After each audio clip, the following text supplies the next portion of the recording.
Hey, everybody, and welcome to another deep dive. We always say we love a good story about resilience. Oh, absolutely. And, well, today we have one for you. Could you?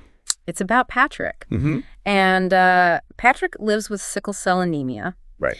And his story, I don't know about you, but his story really, really resonated with me. It did, yeah. And especially given that this whole channel is kind of like, centered around this idea of overcoming obstacles.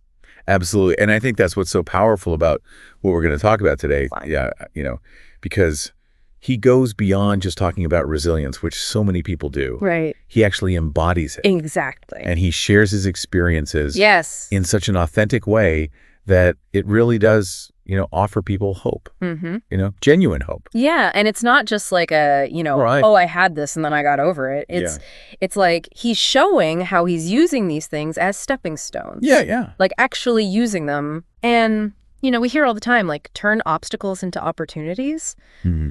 But he's actually doing it. He's walking the walk. Yeah. It's one thing to talk about it. It's another thing to actually live it. And I think that's where, mindset comes in and Yeah. support systems, which is something we talk about all the time. Absolutely. Because we can't do it alone. No. We can't do it alone. And so often, And especially with something like this. especially, yeah. And that's where I think his story is so powerful because it's not just about overcoming any obstacle. Right. It's about living with and beyond the very real limitations of sickle cell. Right. Sickle cell anemia is an inherited blood disorder that affects red blood cells, which are essential because they carry oxygen throughout the body. Mm-hmm. And in sickle cell, these cells, they actually become misshapen, Oh. like a sickle, like a crescent moon. Oh, wow. And this really restricts their movement through the blood vessels. And that's where all these problems come in. Excruciating pain, organ damage, Mm-hmm. so many other complications. So when we talk about him thriving, it's not just overcoming, everyday obstacles. Right. It's pushing beyond the very real and often invisible limitations of this disease. Absolutely. And I think that's something that, I don't know if it gets lost sometimes, It does. but like you see someone and you're like, oh, they're doing great, but you don't know what's really going on. Right. And so I think Exactly. that's something. And that's what's so powerful about his story, because he doesn't shy away from sharing the challenges, the triumphs, and the lessons learned. Yeah.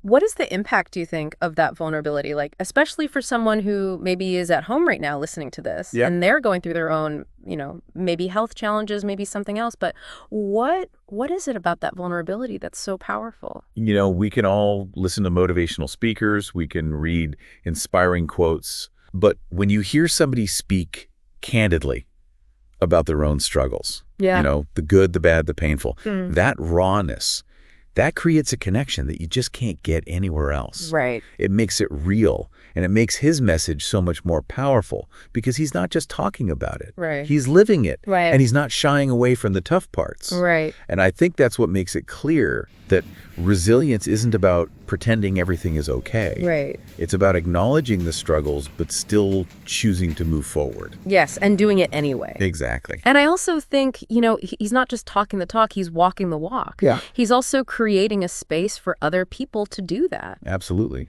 Yeah. And, I think one of the things that we see time and time again is that when people feel seen and heard, Yes. it gives them permission to do the same. Exactly. And then that's where you get community. And it speaks to that very basic human need for connection, especially in shared experiences. When we share our stories, we realize we're not alone. Yes. And I think that's, what his story can do. Yes. It can become a catalyst for viewers, especially those with sickle cell, to connect with each other, to share their own experiences, and draw strength from that shared journey. And there's something so powerful, and the source material actually mentions this, about, fostering this community of, positive thinkers and life changers. Yes. And it's that whole thing of like, I see you, I hear you, I understand. It's just huge. That is like, that's everything. It makes all the difference. It does. It Oh, does. yeah. And like, that is, that to me is like the biggest takeaway from all of this. Exactly. Like, what could we do? What like seemingly impossible things could we do if we had that? And that's the question for all of us listening, right? Yes. Like, how can we be a part of somebody else's support system? Yes. How can we listen with open hearts? How can we offer empathy without judgment? Yeah. And really just, because I think his story reminds us that sometimes the most powerful thing we can do is just be there. Be there. That's it. Be present. That's really it. Yeah. Wow. Powerful, powerful stuff. Really powerful stuff. Yeah. Well, thank you for diving into that with me today. Oh, thank you. That was fantastic. It was my pleasure. And thank you all for listening. Yes. Thank you. We'll see you in the next deep dive. Bye, everybody.